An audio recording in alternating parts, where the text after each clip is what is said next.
नमस्ते, प्रणाम। सुनिए, बहुत छोटा सा नाच गीत है, कैसा लगता है बताइएगा आप लोग। आरे चाटा कलया जोरिया चोरवा मांगे मोरे गहनवा हो, चाटा कलया जोरिया।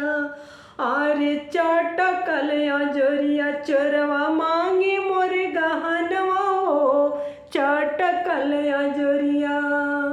सासू के जगाई सासू मान तू समनवा हो, सासू के जगाई सासू मान तू समनवा हो।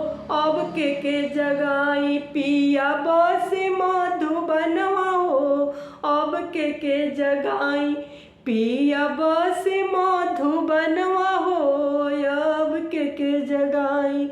आरे चाटा कलया जोरिया, आरे चाटा कलया जोरिया चोरवा मांगे मोरे गहनवा हो, चाटा कलया जोरिया चोरवा मांगे मोरे गहनवा हो, चाटा कलया जोरिया। जेठनी के जगाई जेठनी मान दू समनवा हो, जेठनी के जगाई जेठनी मान दू समनवा हो। अब के जगाई राजा बसे मधुबनवा हो, अब के जगाई राजा बसे मधुबनवा हो, अब के जगाई राजा बसे मधुबनवा हो, अब के जगाई। धन्यवाद दोस्तों।